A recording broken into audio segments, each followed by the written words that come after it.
The Green Bay Packers and Malik Willis look to get revenge against the Tennessee Titans this weekend. It's a Week 3 crossover Thursday.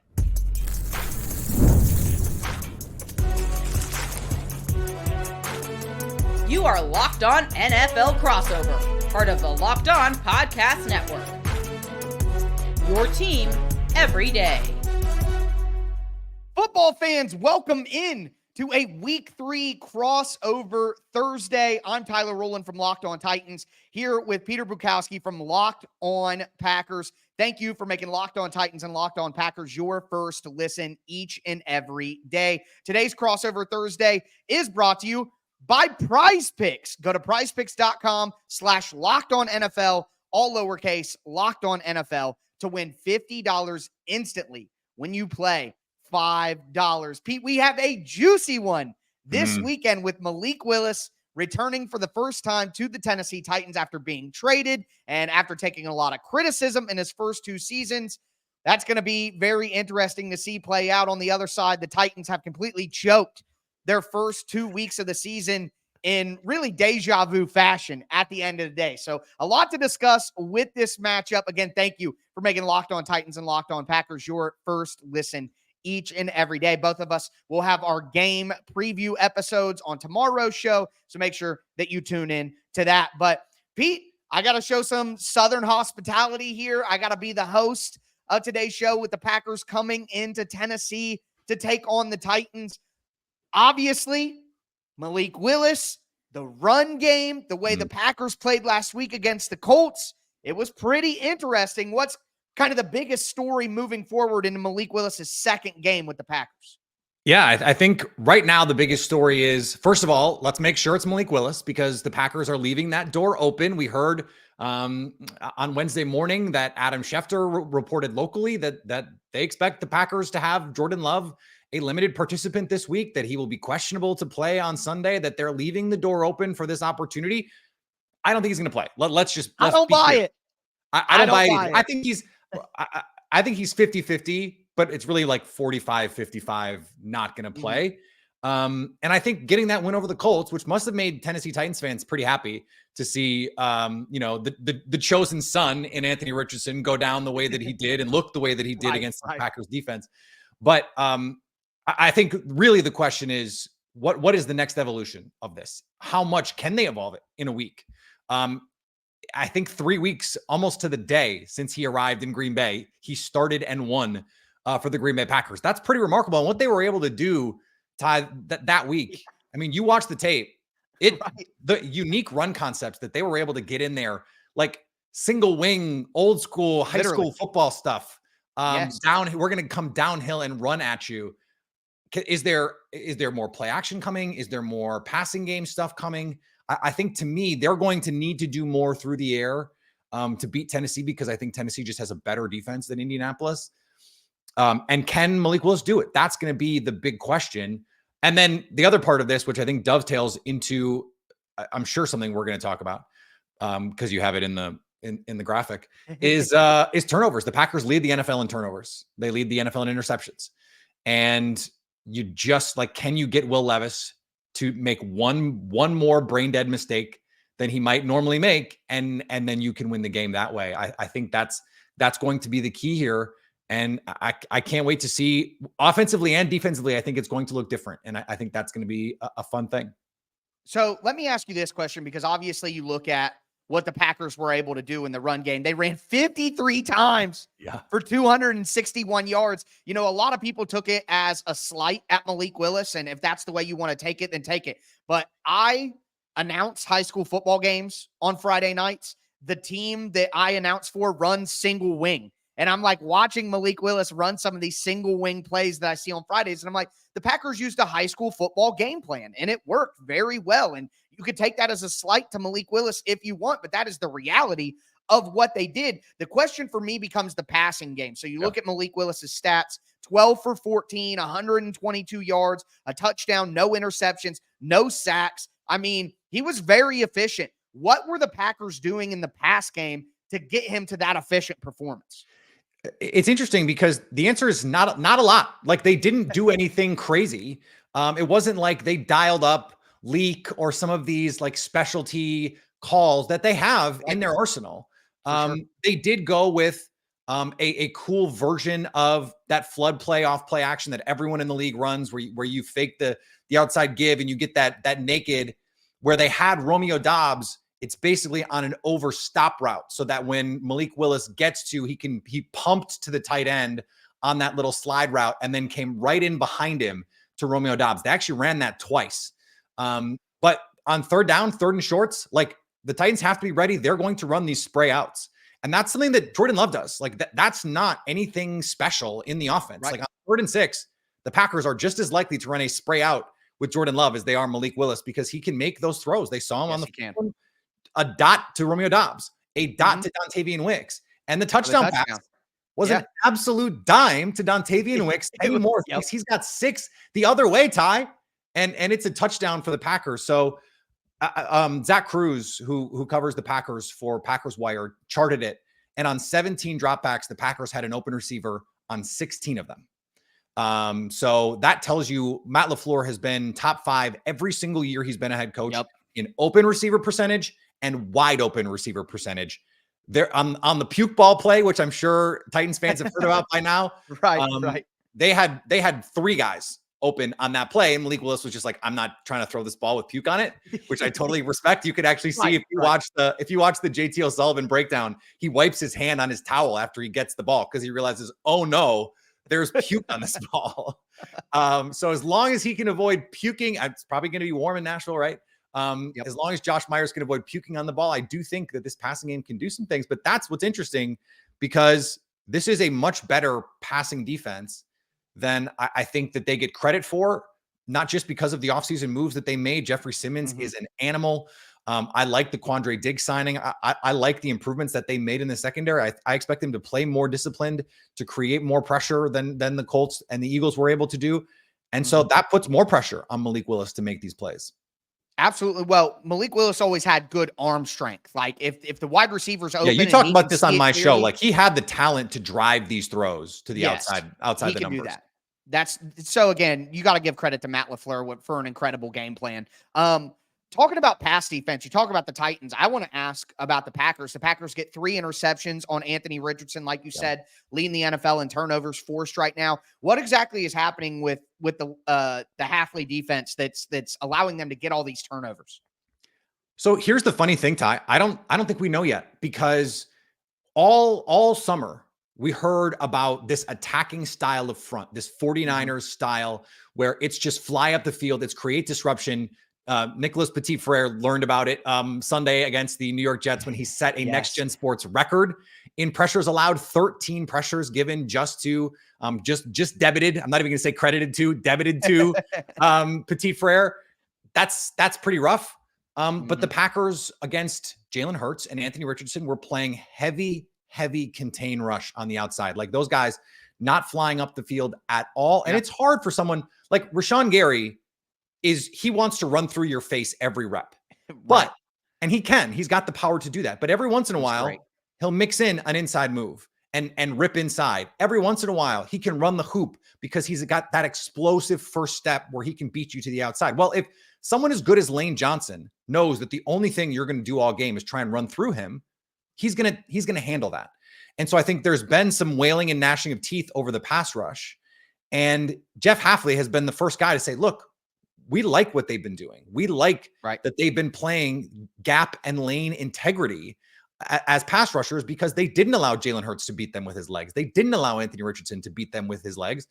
And so now you come to Will Levis and the team leading the league in pressures allowed. Will Levis, I'm sure if you've seen this, almost 44% of his dropbacks have resulted in a pressure. Now that's partially on Will Levis, but that's also a lot on a right side of this offensive line that has been a nightmare. I've liked what I've seen from JC Latham. I think that there's a lot, that I've liked him going back to pre-draft. And I think Skaronski looks like he's taken a little bit of a step forward, looks a little stronger to me than he did last year. You tell me. But that right side, I mean, if you're lining Kenny Clark and Devontae Wyatt up against Dylan Radins, and you're lining Rashawn Gary and Lucas Van Ness and Preston Smith up over Nicholas Petit-Frere, if you're the Packers, you feel really good about that. And it was the pressure in that first interception on Anthony Richardson that created that overthrow, because he had Alec Pierce open, if he can put it on, it would have taken a really good throw. Jair was there, but it's an airmail. And Xavier McKinney is just waiting for these quarterbacks to airmail a throw because he seems to be, he's like a great rebounder, everywhere. Xavier McKinney, where like he knows where the ball is coming off. If you're going to miss, he knows where it's going. He's got that like Udonis Haslam, Dennis Rodman sort of trait, Angel Reese, where he just knows where the ball is going to be if you miss. And he's taken advantage of it this year. It's been a really cool evolution to see from him. I think they're going to be hunting pressures in this game. I think you're going to see exotic pressures in this game from Jeff Hafley, and they're going to be hunting turnovers because they know Will Levis is going to throw them the ball. They just got to catch it when they do. It's going to happen. It's just about making the play when it's there to be made. Honestly, Pete, I would take just a regular old throw interception compared to some of the turnovers we've seen from Levis in the first 2 weeks. Well, okay, wait. I know we're gonna talk about this, Ty. Which one was worse, the fumble in the red zone last week or the pick six in week 1? I'll answer that question next. Before I do want to let you guys know that today's episode is brought to you by the Arena Club. For most of us that like collecting cards, the idea of spending $2,000 or more on a Luka or an Ellie or a Mahomes rookie card, it just isn't in the cards. I love collecting, but that's some serious money to drop. Thanks to slab packs from arenaclub.com, now it's possible to score gem mints for a fraction of their retail price. Every card that I listed was hit from last week's Arena Club slab pack drop. Arena Club is the only repack that provides real value, a complete view of all possible cards, and clear hit rates for each one. Arena Club slab packs are revolutionizing the repack game with transparency. After your pools are revealed, they'll immediately be placed in your showroom for safekeeping, selling, trading, or auction. Right now, you can get 10% off your first slab pack or card purchase by going to arenaclub.com/lockedonnfl and use the code LOCKEDONNFL. That's arenaclub.com/lockedonnfl. Use the code LOCKEDONNFL for $10 off your purchase.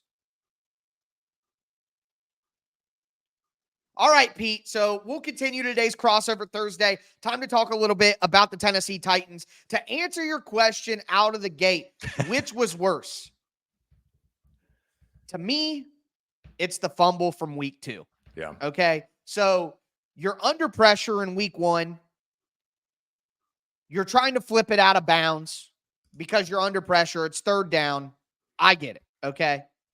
But in week 2, you're in the red zone and you just made the dumb mistake last week. So to me, it's like the first time your kid makes a mistake, hey, don't do that. You know what I mean? Like it's the first time. All right, don't do that. That was really dumb. We all know it. I get you're trying to throw the ball away. You're trying to flip it out of bounds, blah, blah, blah. We get it, which honestly made no sense at all because it was 3rd and 6. And even if it goes out of bounds or even if you take the sack, it's not going to make a difference at all. You're still punting. Whatever.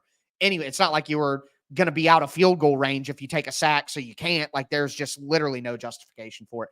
But to do it again, and when you're in the red zone in a game where you can go up 10-0 if you just take a sack and totally change the tenor of the game, go up 2 scores. The Jets end up scoring pretty quickly after that, and now it's 7-7. Like it just totally changes everything. To me, people make mistakes, but making the same mistake twice is what every coach in the NFL tells you is what you can't do.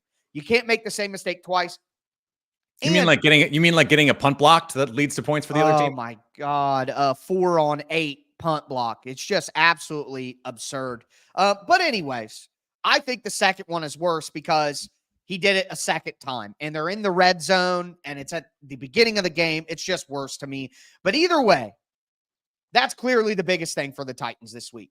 Can Will Levis not be a moron? You know, like I hate to be so harsh, but look at what his coach said to him that we can't repeat on air. Exactly. Those two I watch middle school football every week. I watch high school football every week. I watch college football every week. I played football. I know that all my haters think I never played football. That's what they always say to me. You never played football, clearly, because we disagree. But I played football for 10 years. My dad was the president of a Pee-wee organization for 15 years. I have seen so much football at all levels in my life. And I have never in the high school and middle school games that I've seen this year, I have never seen anybody make as dumb of plays as Will Levis made back-to-back weeks. Never in my life have I seen stuff like that. It's like the butt fumble. It's up there with that kind of stuff for me. The Colts fake punt where they just hike it and fall down. It's like up there. So if Will Levis makes those kind of plays again, if he can't cut that out, the Titans are cooked. It's over. It doesn't matter. You cannot win when your quarterback is like, go down with the ship. The ship is going down because of Will Levis. He's not going down with it right now. You cannot make those mistakes. But let's, talk about the elephant in the room here. The other reality is what you talked about. The offensive line has not been good enough, and especially on that right-hand side. You mentioned 44%. I've seen in certain counting places 47%, 53% is what I saw this week. I mean, the Titans are dead last in pass block win rate. The Titans are like 27th in pass block grade on Pro Football Focus. It really doesn't matter what website you go to, what analytics you subscribe to. The Titans offensive line has not been good enough. And while Will Levis has made dumb mistakes in a clean pocket, I was looking at the data. Will Levis is one of the top 5 quarterbacks in the NFL right now with a clean pocket when he's not pressured. So that's a big worry to me. Is Malik Willis may have a limited game plan with the Packers, but if Will Levis makes the stupid mistakes and creates turnovers, and if the Packers defensive front, which I think the Packers defensive front is better than the Jets and the Bears. This is the best defensive front that the Titans have faced. I think so too. And they got mauled by 2 other teams. I think the Bears defense and the Jets defense will be good. I think the Packers defensive front is great. So I am overly concerned more about Will Levis at some point can't keep making these dumb plays. If he does, the Titans will bench him. It's such a contrast too, because Malik Willis, we saw, I mean, what did Brian Callahan say after week 1? If we just punted on 3rd down every time or whatever it was, if we just kneel down on the ball in the second half, they beat the Bears. You have a pick 6, you have a punt blocked, and a fumble as well. If you look at the Jets game, it's similar, 10 points off turnovers in that game. If they could just stop turning the ball over, they'd be 2-0. The problem is they can't stop turning the ball over. And, and you look at Malik Willis, and I've seen some of the comments on your YouTube. It seems like there's some FOMO right now in Nashville with Titans fans going, hey, look at what Malik Willis did with 3 weeks of prep. He'd been in that building for 5.5 total minutes before having to go out there and win a football game. And I don't want this to get lost either, because I want to give Malik Willis some props here. You know this because of your experience watching this every week in high school. That sort of single wing stuff with the pirouetting action and all that stuff, that takes precision. That takes timing. That is not easy to do. And for him to come in 1 week and do that, I think speaks to an adaptability that he has. It speaks to the ability from Matt LaFleur to make these adjustments. And so there's also part of this that's, if you're a Titans fan, you have to be going, that could have been our coach, because the Titans made their decision. FOMO. That's the real FOMO, Pete. It's not, they should have kept Malik Willis and not kept Will Levis. I'm trolling a little bit with that, but I know there are Titans fans out there saying that. Yeah, but the real thing that I think about is, and I think Brian Callahan will do fine. I really have full faith in Brian Callahan. But the Titans picked wrong in 2018, and they got rid of Matt LaFleur, where Matt LaFleur took the job in Green Bay. They didn't get rid of him. Right. But they had one of the best coaches in the NFL, one of the actual best coaches in the NFL, not just the macho man that everybody relates to. Mm-hmm. They had one of the best coaches in the NFL in their building, and they let him leave to keep Mike Vrabel. At the time, it's like not drafting Patrick Mahomes because they had Marcus Mariota. It looks really stupid now, but you understand why Marcus just came off a playoff win, and you're not going to take a quarterback right there. So understandable, but it does, because really all this stuff you talk about with Malik Willis. Who did they draft instead? In 2017, they took Corey Davis, number 5, and then Adoree Jackson at 17. Mm-hmm. But they were never taking a quarterback there. So whatever. But really, I just think a lot of credit needs to go to Matt LaFleur. And the thing is with that in mind, the Titans, I think, have a better defense. Way better defense than the Colts, in my opinion. Better defense than the Eagles as well. The Titans are the best defense the Packers have faced so far. Agreed. But Matt LaFleur is going to have an excellent, excellent plan. And that's why on the defensive side of the ball, The Titans have to create turnovers. They have to turn over Malik Willis. He's been a turnover machine when he was with the Titans. If they can't do that, they're not winning. And I was looking at it, and I was actually surprised when I dug into the numbers a little bit. The Titans, who do have a top 12-ish offense or defense, overall, in things like EPA per play, they're 26th in rush success rate. They have not been giving up the monster plays, but if it's 2nd and 8 or 2nd and 10, and you can get 4 yards, you can get 5 yards, and now it's 3rd and manageable, that is the kind of thing. Staying on schedule for Malik Willis is going to be key. And for as good as I think this Titans defense is, that's one thing where I do think the Packers can create opportunities just to stay on schedule. Okay, it's 2nd and 8, get 4. It's 1st and 10, get 5, even get 4. And you're putting yourself in a position where just don't lose yards, don't hurt yourself. And that has been something too, Ty, that I have to mention. Penalties have hurt the Packers at times through these first 2 weeks. They cannot beat themselves. They were able to be good enough. They had a couple times against the Colts where it's 2nd and 20 and they rip off a 30-yard run. And it's like, well, whatever. Like, who cares about the 2nd and 20? You're not going to do that every week because you're not going to face a historically bad defense against the run every week. They're not going to be able to do that against Tennessee, which to your point means they're going to have to get more out of Malik Willis.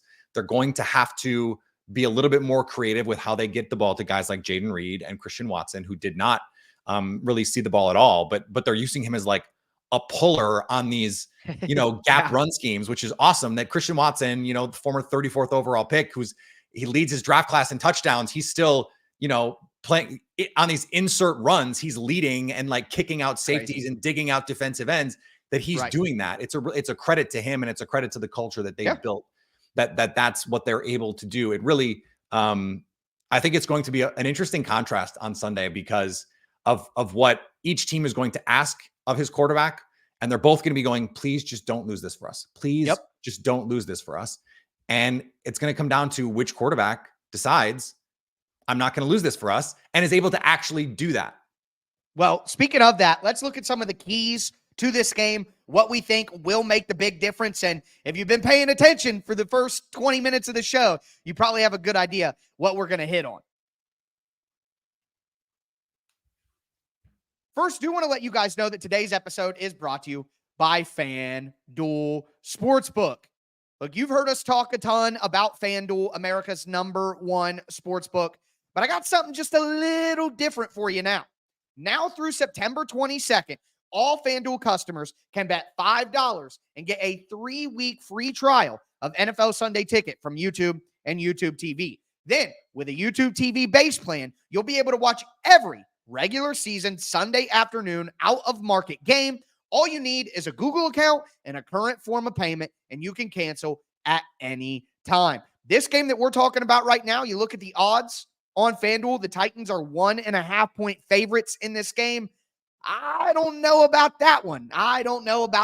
Folks, but definitely worth taking a look at. And to take a look at it, make sure that you visit FanDuel.com and download America's #1 sportsbook today.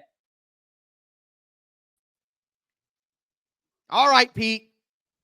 Gonna get into predictions, but really just predicting what we think makes the big difference in this game. We talked about Malik Willis and the game plan the Packers used. We talked about the Titans and avoiding shooting themselves in the foot, which I've been saying they're not just shooting themselves in the foot. They got a bazooka out and they're just blowing that thing all the way off, man. Like, it's gone. They're losing both their feet so far in these first 2 weeks. But with that being said, I'll get us going here. For me, the big things for the Titans are stop the run. If they stop the run and make Malik Willis beat them, then they're going to be in a good spot. They have to find a way to win the turnover battle. The Titans have lost the turnover battle significantly in the first 2 weeks. The Titans have not forced a turnover on defense yet. You cannot win that way. And then finally, for me, it's no special teams blunders. The Titans can't afford to give the Packers a kick return or a big punt return to help out their offense. They can't afford to have a punt blocked for a third time in a row, which hasn't happened since like the 1930s. All right. They can't afford to make big special teams blunders. And honestly, I think there's going to be a lot of field goals in this game. The Titans can't afford to miss a field goal either. So the Titans have to be the better team on special teams. So stop the run, win the turnover battle, don't blow it on special teams. Those are my 3 keys to victory for the Titans. What are you looking for the Packers side? I have to just tell you, do you know the number 1 team being bet on the money line this week is in terms of total allocation of dollars? I got to guess the Packers, right? Well, okay. So I tricked you. It's the Cleveland Browns over the New York Giants, but second is the Green Bay Packers. 92% of the bets on the money line in this game are on the Packers, That's which not is good. Wild that's to not me. Good for the Packers. No, that's wild to me. The Titans were the most bet team in week 1, and look how that worked out. You usually want to fade the public on stuff like this, but I think the reason for this is you're looking at a quarterback that everyone watched in glorious fashion blow almost single-handedly 2 football games for this team. Right. And you see a Packers team that just is coming off a coaching clinic from Matt LaFleur. Yeah. And you go, okay, in a battle of a game where the coach and the quarterback matter so much, which coach is going to put his quarterback in the best position to avoid losing you the football game? And to me, that looks like Matt LaFleur. So how can Matt LaFleur take this to the next level with Malik Willis while avoiding having to put it on his shoulders to go and win? That's key number 1 for me. Key number 2 is get after Will Levis. You have to. There was a game last year, and Packers fans are going to know what I'm talking about before I even mention it. Monday Night Football against Tommy Cutlets, and it's one of the worst offensive lines any of us have ever seen, and the Packers could not generate juice in that game. They showed up acting like they can just half-ass it and win, and it was bad for them, and they let Tommy DeVito drive them on the final drive of the game, go down and beat them. This is the game where you have to show, if you're Jeff Hafley, we're gonna actually pressure Will Levis, which they didn't do against Jalen Hurts, despite the fact that he was brutal against big blitzes last year, and that these guys can win one-on-one against one of the worst pass blocking offensive lines in football. I just had the numbers pulled up here. Nicholas Petit-Frere leads all tackles. He is 61st out of 61 tackles in pressures allowed. Dylan Radins is 54th out of 60 guards in pressures allowed, and Peter Skoronski is 57th out of 60 guards in pressures allowed. This is a game where your pass rush has to win, or I have big questions about, are these players actually as good as we thought they were? Is Kenny Clark playing at the level that he needs to play at, given that he just got a monster extension, that he just had his best ever season sacking the quarterback last year? What's going on there? He's still only like 28 years old, so it's not like he's old and washed. And then the last piece of this is, can you get a playmaker other than the run game to pop? In week 1, It was Jaden Reed. And so can Jason Hirschhorn, my colleague over at The Leap, a newsletter I would love for everyone to subscribe to, wrote about it on Wednesday. I think they're going to build the plane out of Jaden Reed. So is that going to work? And if it doesn't, do you have a plan B? Is there something else you can go to? Matt LaFleur prides himself on the play off of the play. It's not just play 1, it's play 2 when now you're expecting play 1. Can you get to some more traditional play action looks? Can you create some deep shots that isn't just, it's 3rd and 8, F it, Romeo Dobbs down there somewhere kind of things, which is what the one throw that they got that deep down the field. Can you manufacture some of those throws? And can you get someone else other than these running backs to pop for you? If you can, I think that you can win. Again, I don't love that the public is so on Green Bay, but I do think they look at the quarterbacks. And that's not going to make me not believe what I think is true on the football field, that this is just a good matchup for Green Bay. And I think that they have a renewed belief. I think they're going to go up. I think they're going to go in. I think they're going to win a close game that I know this for sure, Tyler. One of these fan bases is going to leave this game going, I can't believe we lost that football game. Right. And I think it's going to be the Titans fans, but I would absolutely 100% believe that it's the Packers because of one dumb thing late or one bad throw or one bad penalty. And you're going, I can't believe they blew it. Because frankly, they should have beat the Eagles too. They should be 2-0. And they're not. And so, that's where I am with this game. I don't have a score prediction at the moment, but I don't see a ton of points. The over is also being bet heavily. I don't really see that. I think this is could be one of those 17-14 kind of games. Honestly, I'm thinking 17-16, even 13-12. I think it's going to be one of those things where, yeah, and basically both fan bases think their team's going to pull it out throughout the entire game, and then there's going to be one big critical mistake at the end that somebody makes. And honestly, it's hard not to think that it'll be the Titans after the first 2 weeks.